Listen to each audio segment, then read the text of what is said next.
K98 Talk is expanding its lineup for 2015. This means we are expanding our advertising base. Whether you're a startup trying to push through to the next level or an established business trying to supplement your advertising budget, web-based advertising is a solid investment. Thanks to Talk's newest partnership with TuneIn Radio and instant access to our sister station, K98 FM, we give you worldwide access at a reasonable cost. Interested parties should email us at sales@k98fm.com.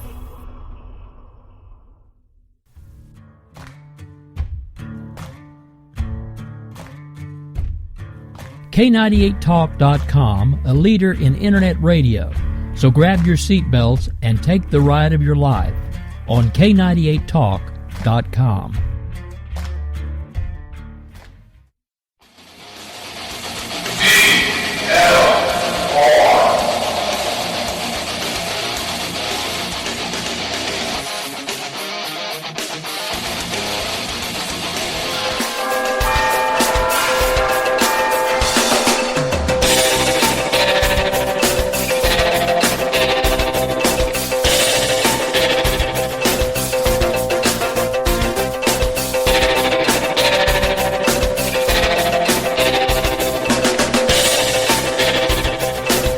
This is the Liz Harrison Show.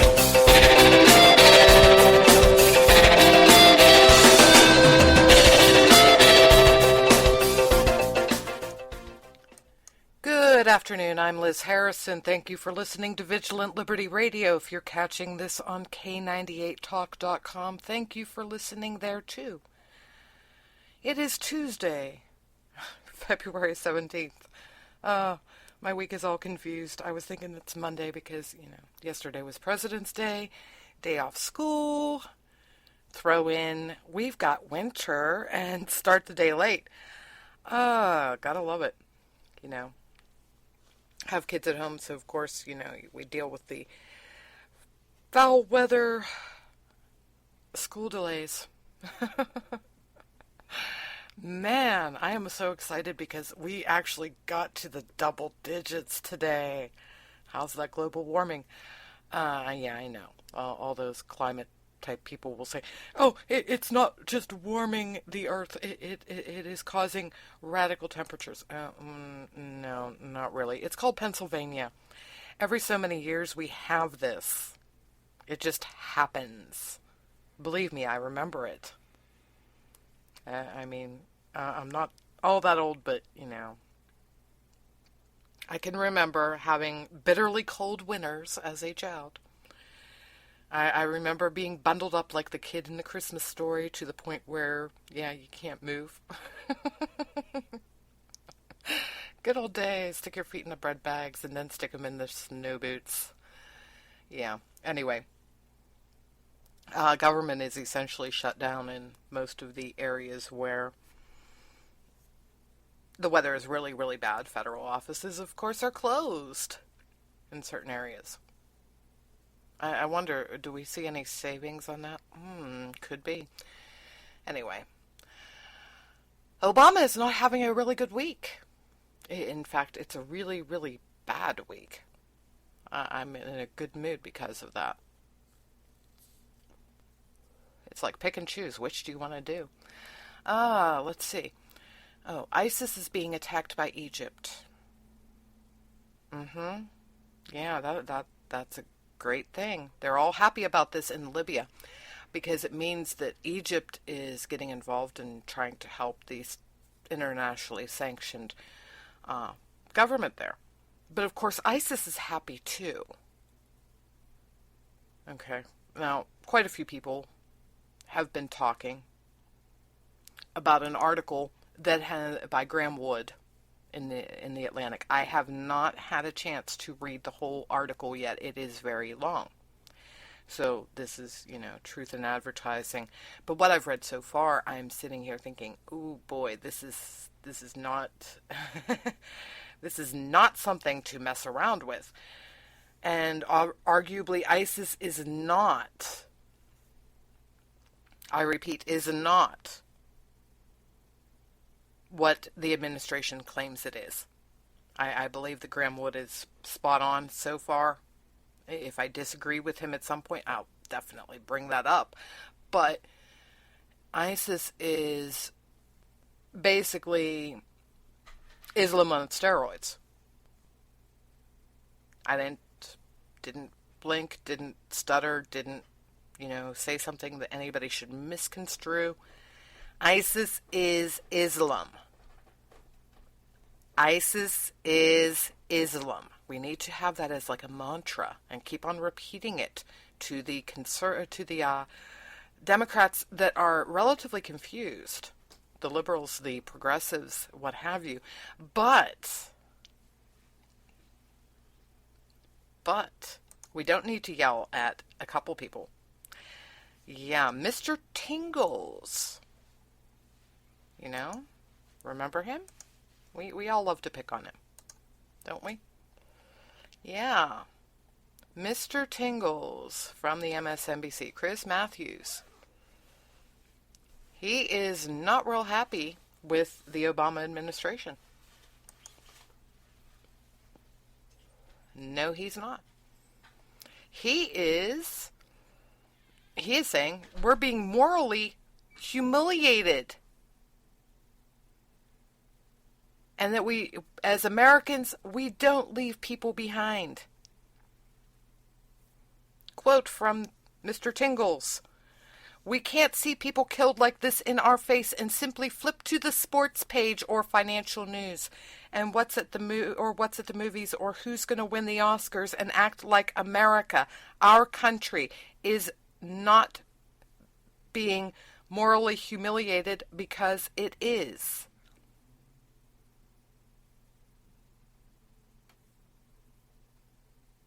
Yeah, we can't act like it's not happening. It is happening. And with the lives of at least some of these people who must in their last moments be wondering if there's a chance the people of the United States could be coming to the rescue. Because that's how they are rightly taught. That's how we conduct ourselves. We don't leave people behind. I know they're going to say about the Bo Bergdahl thing, but you know what? That trade wasn't worth it because we're morally humiliated for that.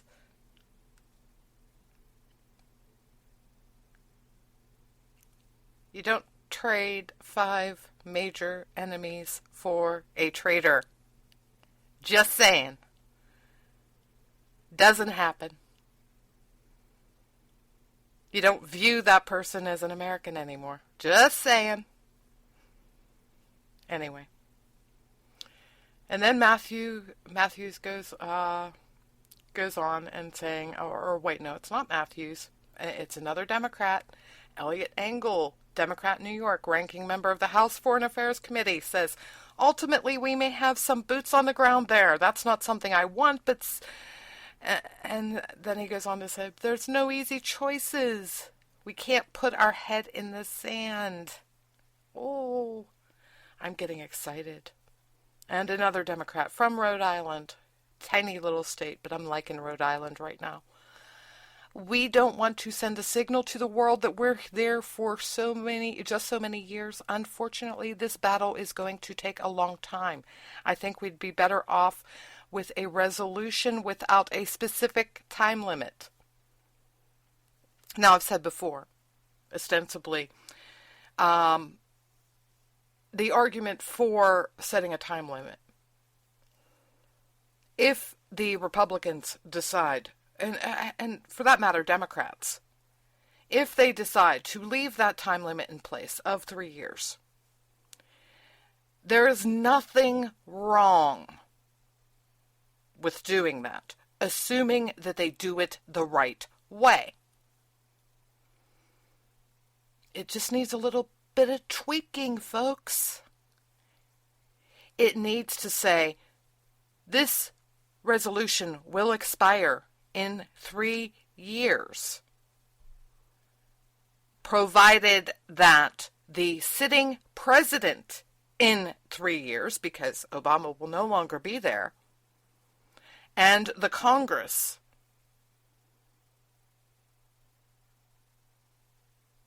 are in agreement that it should expire and the plans should be reassessed. Basically saying, in 3 years, we must reassess what we are doing under this resolution. If at that time we determine that we need to change it, we will. If things are going swimmingly, we won't. We'll just extend it for another reassessment at a later date. You get where I'm going here, folks. That's what I mean.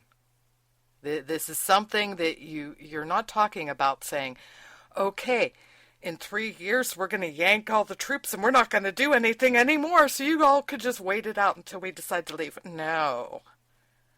No, actually, it would be really good if you worded it in such a way that whoever's sitting in office at that point might decide to drop a whole load more troops on their heads.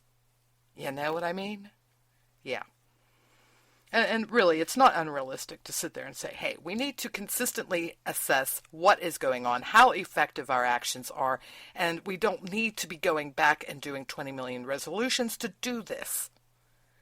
Leave it as open-ended as possible, but do put limitations on it for the pure purpose of determining whether or not what we're doing under that resolution is effective.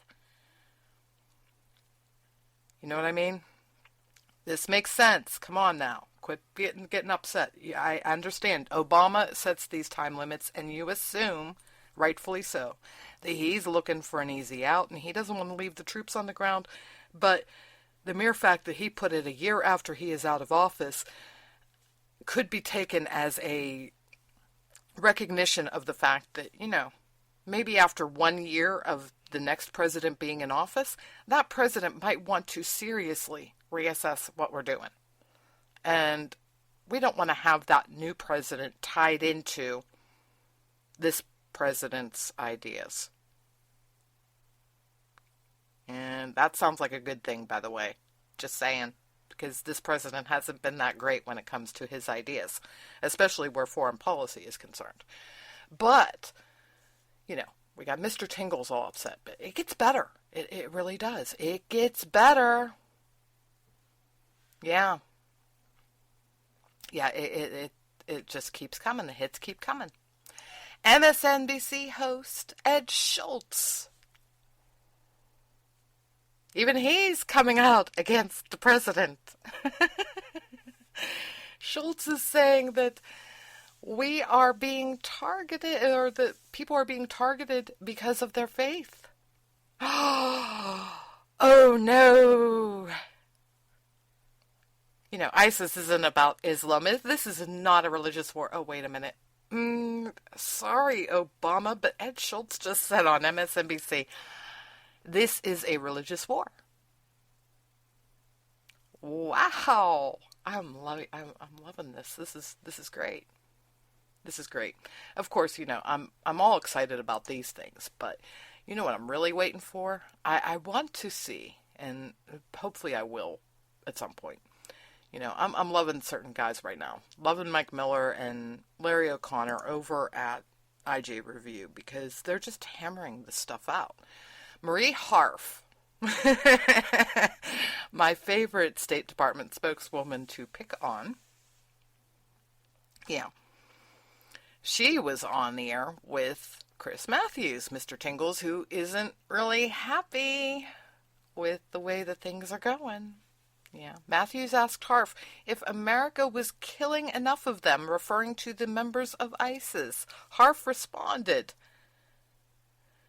"We're killing a lot of them, and we're going to keep killing more of them. So are the Egyptians, so are the Jordanians. They're in this fight with us. But we cannot win this war by killing them. We cannot kill our way out of this war. We need, in the medium to longer term, to go after the root causes that leads people to join these groups, whether it's lack of opportunity for jobs." And Matthews responded by challenging the notion that the root cause of radical Islamic terrorism can be solved through socioeconomic solutions. We are not going to be able to stop that in our lifetime or 50 lifetimes. There's always going to be poor people. There's always going to be poor Muslims. And as long as there are poor Muslims, the trumpet's blowing and they'll join. We can't stop that, can we? No, we can't. And back to the Atlantic article. ISIS is not your run-of-the-mill Islamic organization.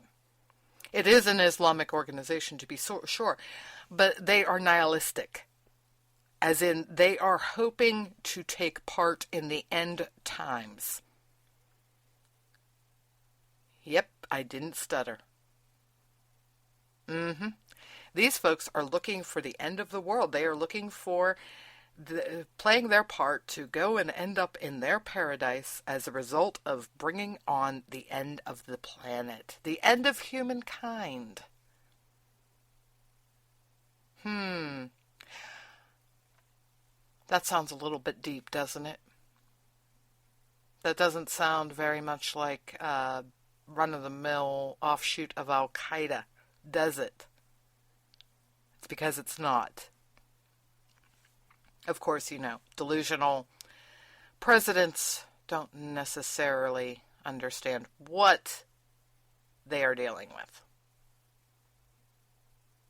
So, we have the White House Summit on countering violent extremism.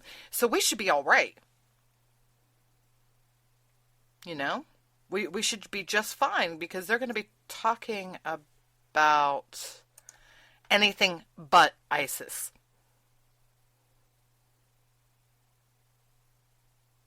Yeah. Senior official says U.S. not treating terrorists as part of a religion. Out of The Guardian.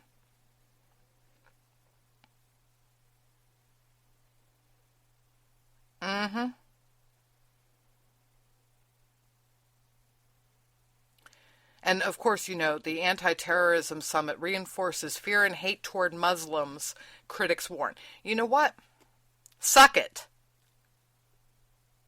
Really, seriously. I've said it 1,000 times.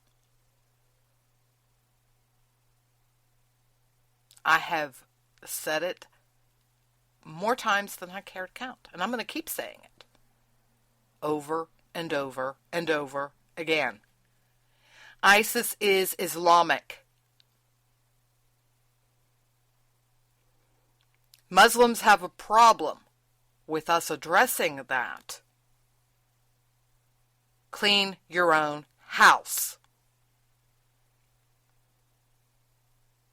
The president brought up the Crusades, which, by the way, was an attack by Christians against Muslims because the Muslims had attacked the Christians first.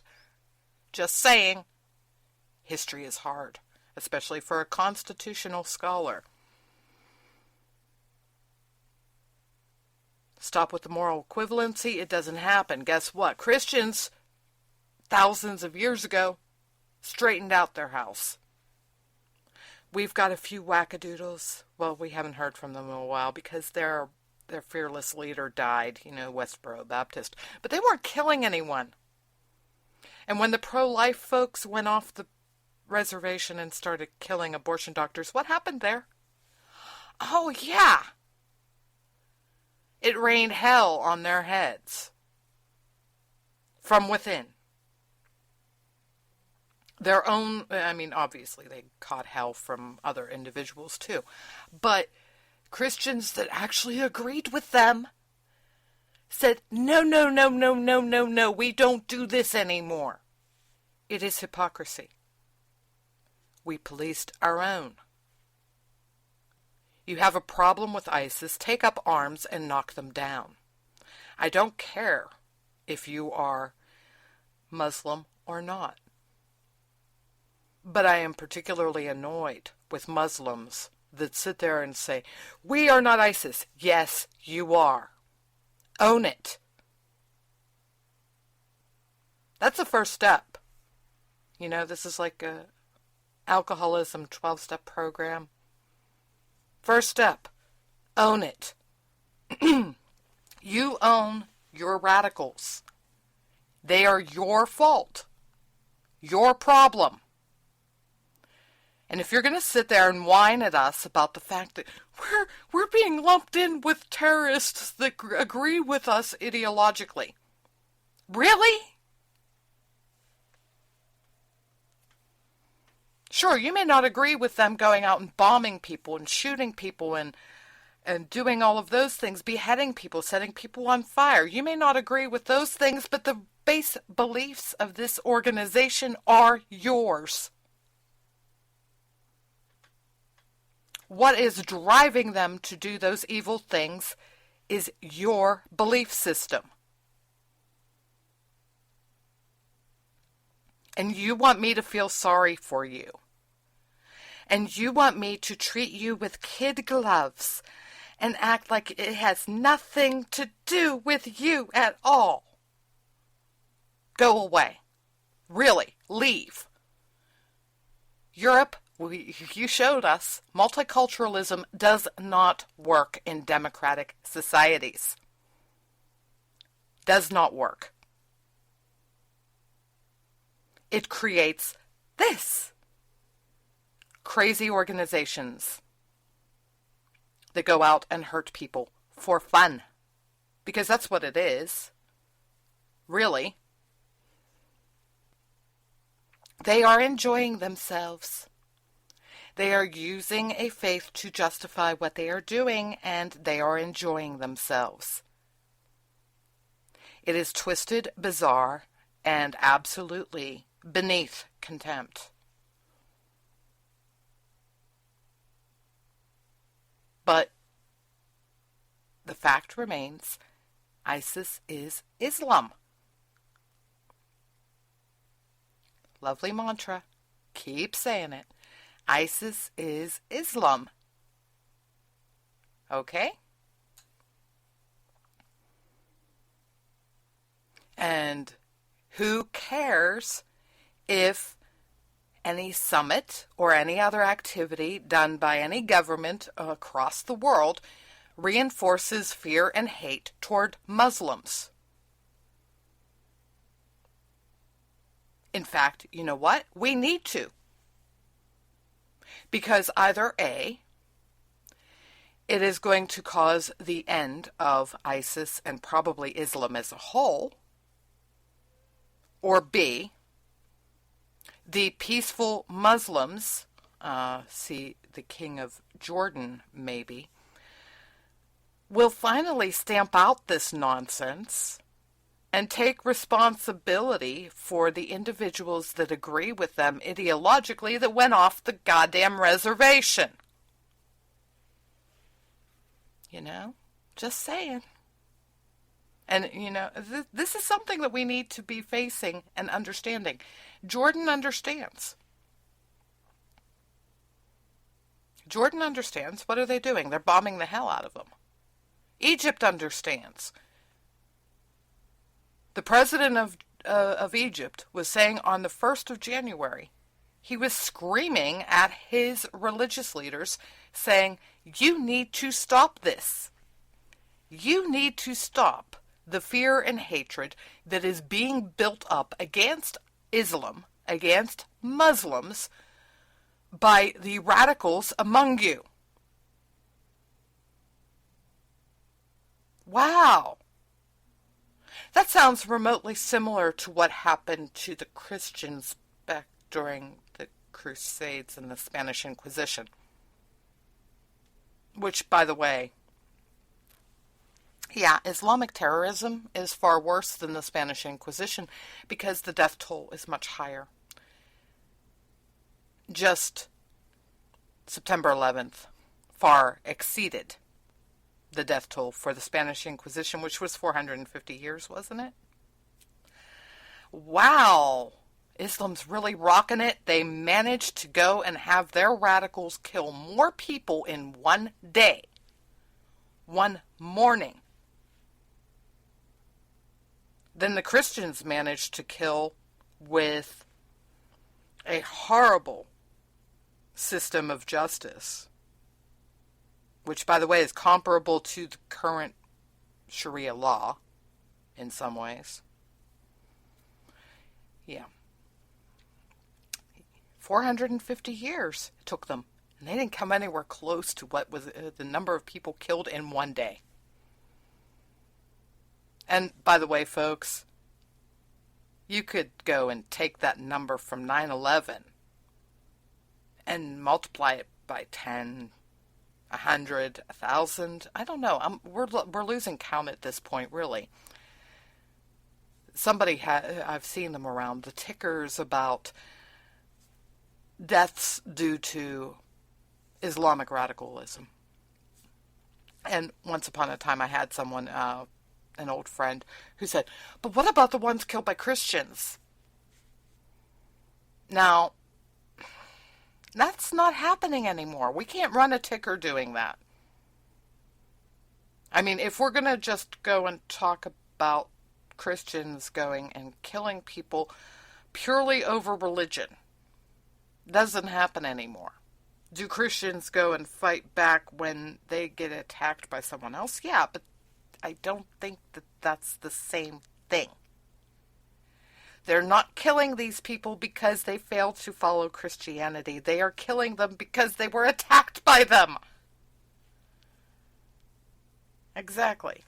I'm sorry. That's filed under self-defense, self-preservation. Anyway, I'm going to have to watch the lovely terror summit because, I know that I am in the list of individuals who is probably considered a terrorist. Or at least I'm evil. And I'm a radical. I might be an extremist, according to this administration. Who knows? Now, I'm not saying that anybody should be going out there and doing harm to any Muslims except for individuals in military uniforms going and doing that on the field of battle. So, yeah, I'm not doing any calls to violence within the civilian realm.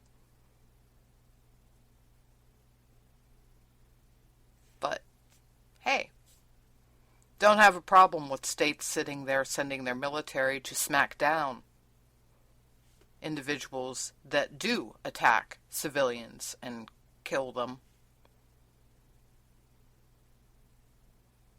I'm sorry. And I go back to the basic principle. If you are so insecure in your faith that you are so upset over anybody going and saying anything critical of your religion or its deity or its prophet, that you have to go and kill people to stand up for it, those people are not your problem. You've got bigger problems. You need to seriously take a good look at whether or not you need to continue following that faith. Just saying. Because isn't a deity supposed to be all-powerful? So therefore it shouldn't care what minuscule little humans have to say about it. And if your prophet's message is true, then why does your prophet need defending? Why do you need to defend your prophet?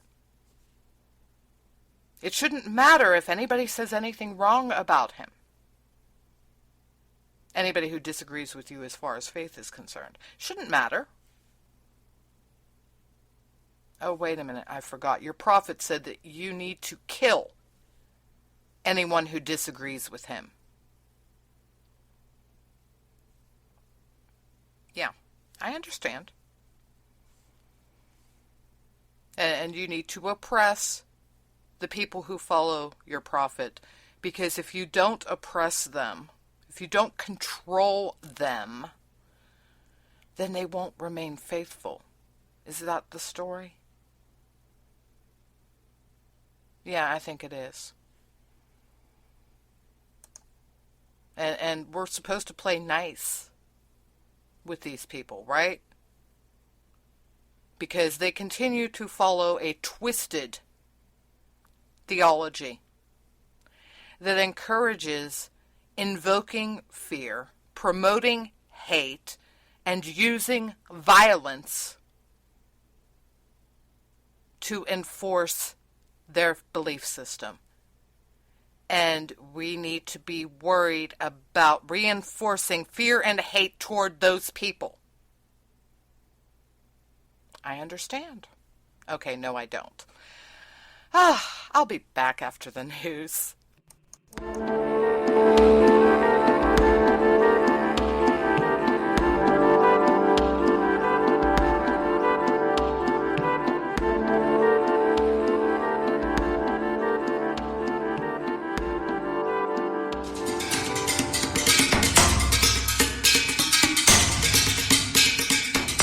This is your Vigilant Liberty Radio News from Independent Journal Review for Tuesday, February 17th.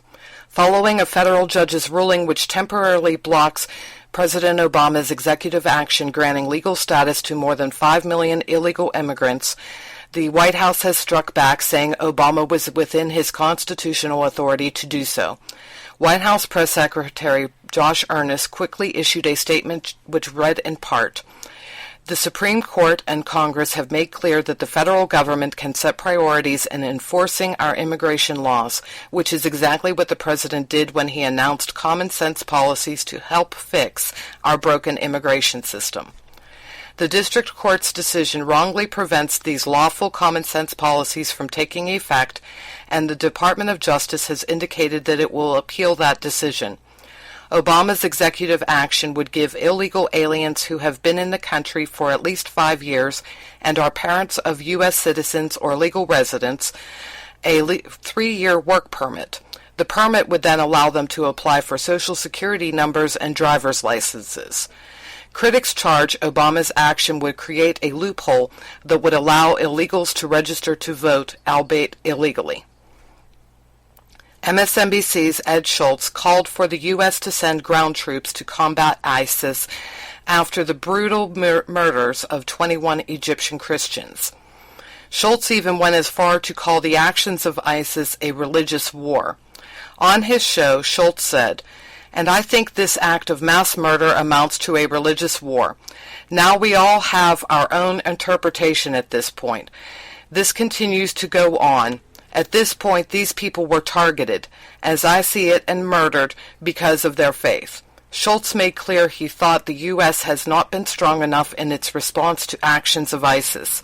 He stated the U.S. should not rule out sending ground troops to combat against ISIS forces. Schultz continued, "And why would we tell ISIS there's no way we would ever put ground troops in combat situations? I think it has reached a point where we really have to have a very strong debate in this country. As I see it, it's a religious war. What is going to turn back ISIS?" Schultz's statement runs counter to the opinion of many in his audience on how the U.S. should deal with ISIS. I'm Liz Harrison, and this has been your Vigilant Liberty Radio News from Independent Journal Review for Tuesday, February 17th.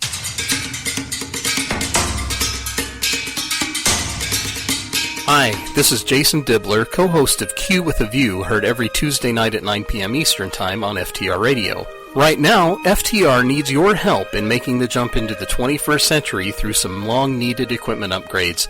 This is where you, the great and loyal listeners of Great Conservative Talk Radio, can really lend a hand. Visit GoFundMe.com/helpupgradeFTR right now. Your assistance, no matter how small, will help to ensure that FTR can continue to offer some of the best conservative radio on the interwebs. Your donation of $50 gets you up to 60 seconds of airtime on FTR radio 4 times.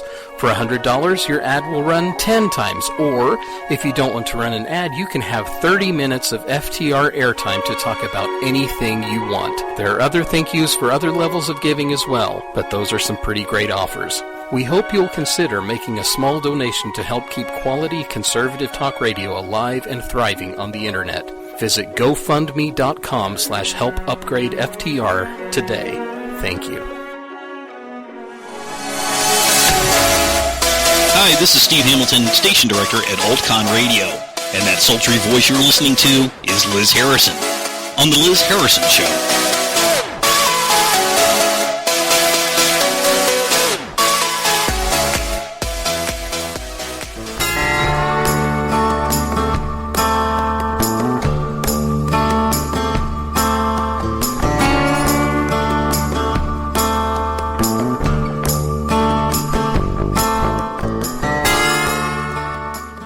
And I'm back. I am loving the state of Texas today. Of course, you know, my co-host over on the Right War would be loving to hear that. Of course, he's probably sleeping. You know, night turn. Anyway. Yeah. Why am I loving the great state of Texas? I don't know. Could it possibly have something to do with a federal judge blocking the President Barack Obama's executive action granting legal status to over 5 million illegal immigrants? Yeah. The lawsuit was filed by Texas and 26 other states. And this could likely end up in the hands of the Supreme Court. So, U.S. District Judge Andrew S. Hannon in Brownsville has issued a 123-page order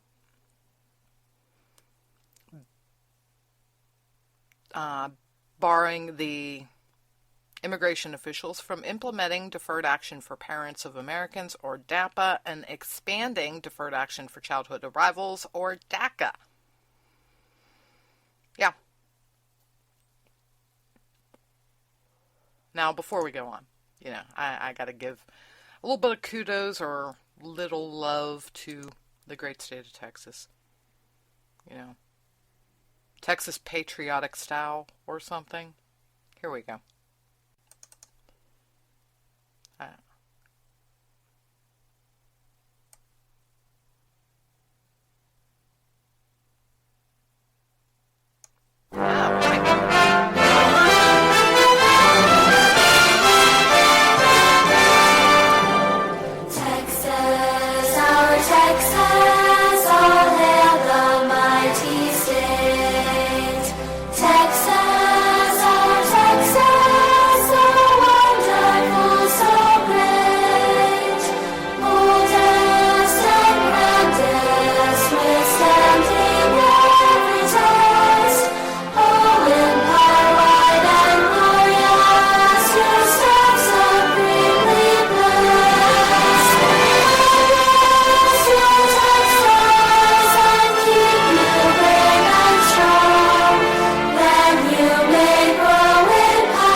Gotta love kids going and singing that song.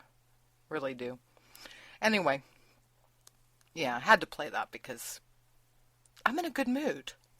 And I've got to play that before you go and say what the Republican Texas Governor Greg Abbott ended up saying about all of this. Late Monday, he got to the Twitter and said that the ruling stops the president's overreach in its tracks.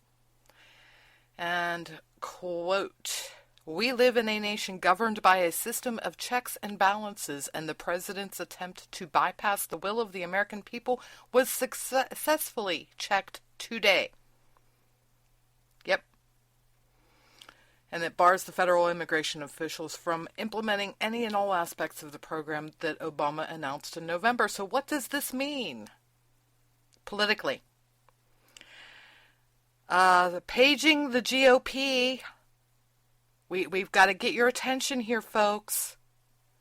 Those of you who are residing in red districts or have red senators, or both. This is your call to action, folks. Get on the interwebs. Get on to house.gov, senate.gov.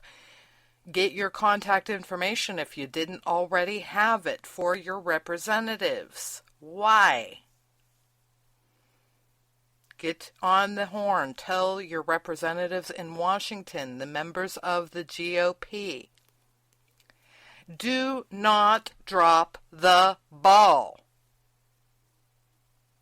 You just got a gift from Judge Hannon. This argument over DHS is no longer political. You have a federal court order backing the defunding of the program.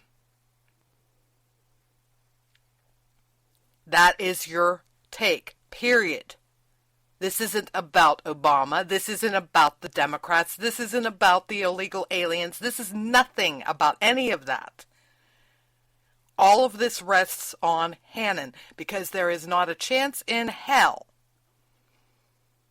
no matter how the administration would try to expedite an appeal, it will not come before you must fund DHS. Won't happen. Defunding the monstrosity is legal. I didn't stutter. It is legal. You are following the law. You are acting in conjunction with an existing court order. You are following the rule of law, respecting the checks and balances that were put in the Constitution for a reason. There it is, right there. Any Democrat wants to go lockstep with Obama and say that we need to fund this. You sit there and say to them, so you don't need to follow the Constitution. There's your response. That's all. Nothing more. No vitriol. No arguing over illegal immigration. None. Don't do it. Stay away from the arguments. It is pure and simple. So then if DHS gets shut down because you managed to pass a bill to fund it, and it gets shut down by the Democrats, or it gets vetoed by the president, then your answer to the United States public is pure and simple. We were following the letter of the law. We were following the court order of Judge Andrew S. Hannon in Brownsville. His order did not permit immigration officials to do what was in that initiative, in that executive order. So therefore, we cannot fund it. It is, for all intents and purposes, illegal until there is a further ruling, and there won't be before we go and deal with this budget. So the president is acting against the law. The Democrats in Congress are acting against the law. We are not above the law. They are. They think they are.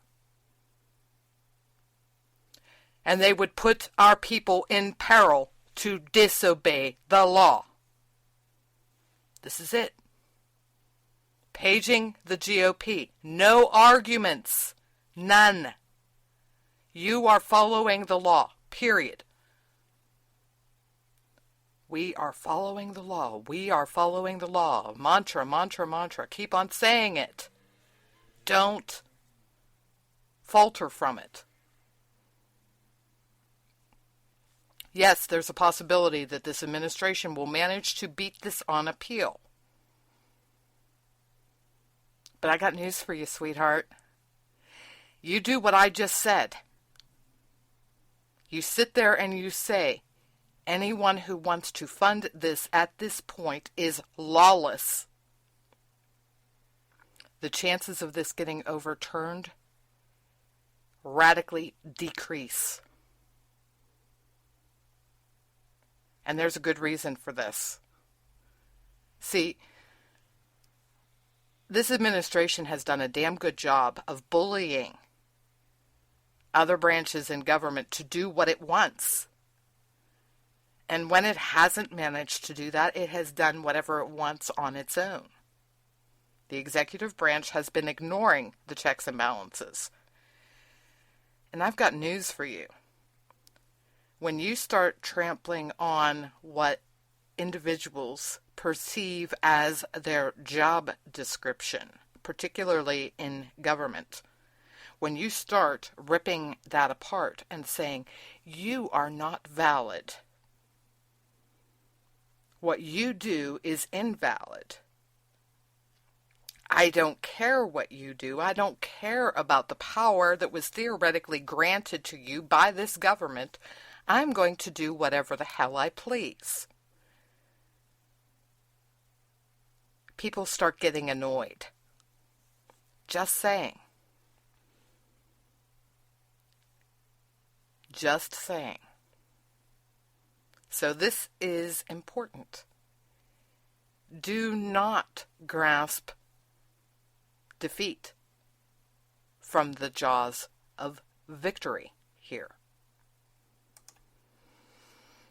Because, you know,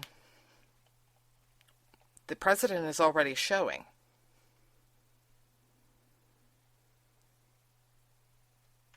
he is not happy. He's throwing a temper tantrum. Bear in mind that even on the even though it's on ISIS that the Democrats are starting to disagree with the president,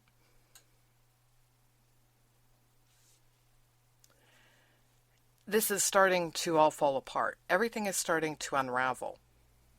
Because while they might agree with him on the immigration, what happens when they don't agree? Which, by the way, is happening right now when it comes to ISIS. They're not agreeing with the president. And given that the president pretty much acts like a petulant child, we have 3 days right now where the president is going to have every opportunity to smack all of those Democrats in the face and basically say, you are worthless, I disagree with you, I don't give a damn what you think. You think that extremism has anything to do with Islam and you're wrong. How do you think those Democrats are going to feel? Yeah, they're not going to like that very much. You're going to see some kickback, and not in a good way. You're going to see pushback from these people, and they're going to be very angry.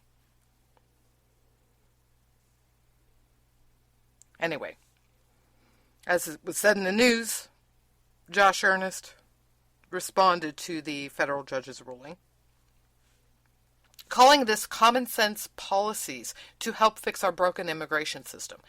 No, these are not common sense policies to help fix our immigration system, because one of the primary reasons why our immigration system is broken is because of the excessive red tape involved. It has become a huge bureaucracy that can't even follow its own rules. Doubt that. Follow Veribatim, Veribatim, on the Twitter, at Veribatim. She's heading on to her 2nd anniversary, being married to a man who she can only live with under the same roof in short periods of time. Why? Because he's from Norway. And this is a man who could be gainfully employed here in the U.S., would become a taxpayer, is married to a U.S. citizen, and arguably should have been at the front of the line to get a visa to come here. Should have gotten a green card. But we're going to go and give amnesty to a bunch of people who cross our border and will arguably become a part of our welfare state, at least for a while. Because they won't be able to make enough money. They probably won't be able to find jobs because, they don't have skills. that are actually needed in our market. Wow, that's a great idea.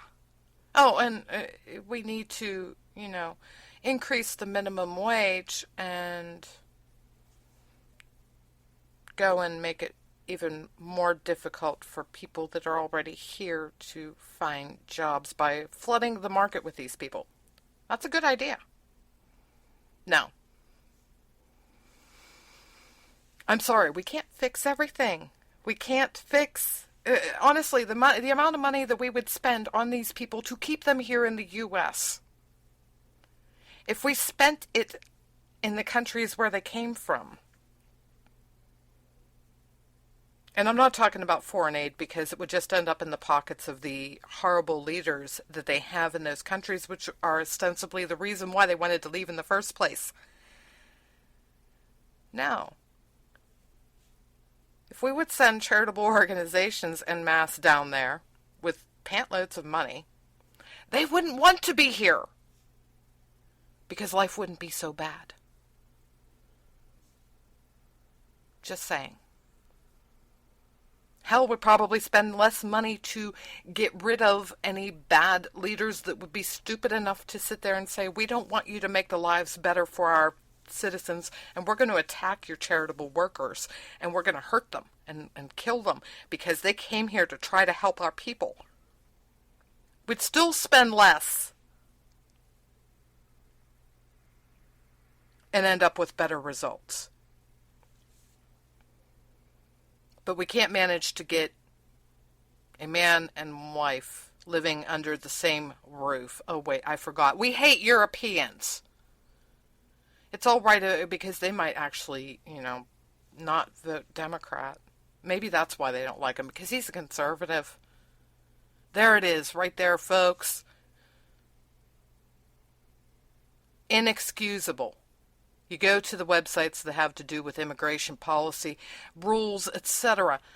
One of the special categories that are supposed to be at the front of the line are individuals that are married to U.S. citizens. No, he sits and waits because we have this going on. No. We need the border secured, and we need to stop playing around with the illegals. We need to stop everything that has been going on. Arguably, the trouble had started at 9/11. We stopped having the ability of people to cross the border and come here to work and then go back home. This is why we're here, theoretically. Well, maybe we need to go back to that system. This whole, either you're here and you're an illegal, but you can't go back home because you might not be able to get back in because we've got this other border crap going on. Yeah, there has to be a better solution than what it is, and it definitely isn't this amnesty, and it definitely isn't what the GOP is dressing up as reform, because that's amnesty too. And please, stop fooling yourselves, people. The GOP is not opposed to amnesty. They are just opposed to the president's form of amnesty. They would do their own kind. Look at Jeb Bush. It's all about control. The only people talking small government are libertarians and anarchists. That's it. Oh, and some Tea Party, which arguably are sort of a twisted form of libertarianism, I guess. I don't know. I gave up trying to figure that out, classifying it in standard political terms of things that had already existed before the Tea Party. Tea Party had arguably been for smaller government, and then it got taken over by a bunch of evangelicals, which, by the way, I still stand by what Barry Goldwater said. I am at Goldwater Gal for a reason. The GOP will go to hell, fall apart, be completely out of control, useless, when evangelicals take over. Oh, yeah, guess what? That's what happened. Anyway, onward and upward to one last bit about how this is a really bad week for President Obama. The New York Times is coming out with yet another article about the weapons of mass destruction that didn't exist in Iraq. Remember? Bush lied, people died? No. Bush lied to the American people. I mentioned something off air before about this because it was brought to my attention. Fun discussion, I guess. But the CIA was buying out chemical weapons from Iraq in 2006. Massive amounts. They've been buying before that too. May and January 2005, there were small amounts, but a big jump was like around January of 2006. So, what does that mean? Oh, wait a minute. There were weapons of mass destruction. The CIA bought them. They destroyed them. Why didn't Bush say anything? Because he couldn't? Oh, yeah. He was actually a good president and didn't tell classified information to the public, in spite of the fact that it could have helped him and the GOP in general politically if he had. Wow. Shocking, isn't it? He didn't go and run to the Hollywood and tell his intelligence personnel to give them information about the biggest hunt for a terrorist of all time. You remember Bin Laden. Yeah, no Zero Dark 30 about weapons of mass destruction. Wow, who knew that that's what a president is supposed to do? They're supposed to keep secrets. Wow. I didn't know that.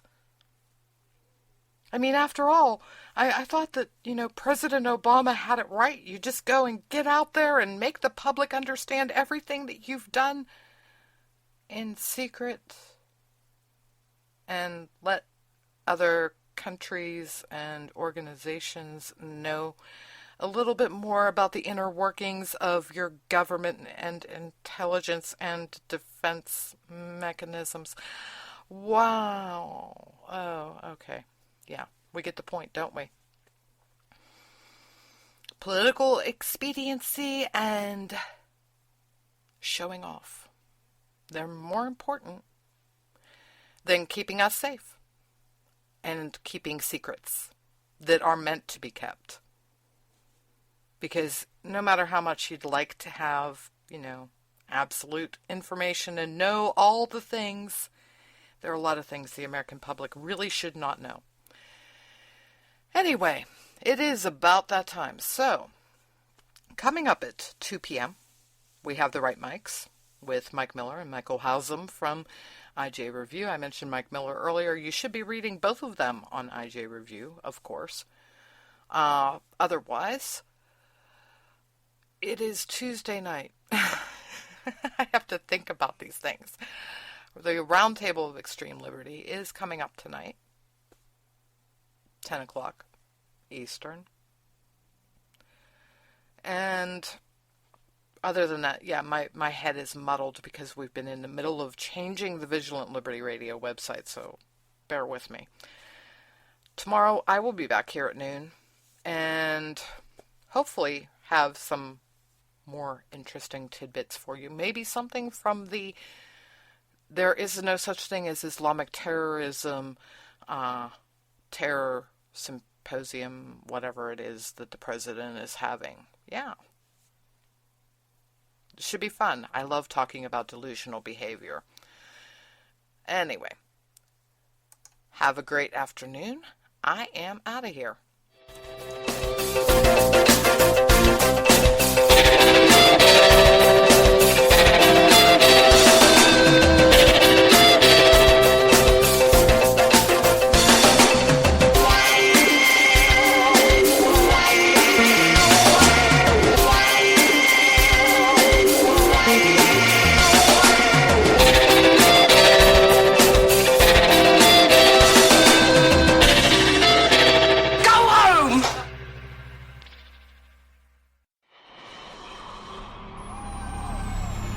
K98 Talk is expanding its lineup for 2015.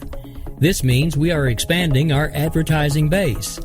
Whether you're a startup trying to push through to the next level or an established business trying to supplement your advertising budget, web-based advertising is a solid investment. Thanks to Talk's newest partnership with TuneIn Radio and instant access to our sister station, K98 FM, we give you worldwide access at a reasonable cost. Interested parties should email us at sales@k98fm.com. The staff of K98 Talk and the Spark Radio Network is proud to announce that our very own Rowdy Rick Robinson has been selected as one of the top conservative talk show hosts in the nation for his program America Off the Rails. Again, congratulations to Rowdy Rick Robinson for a job well done and another reason to stay connected to K98 Talk and the Spark Radio Network.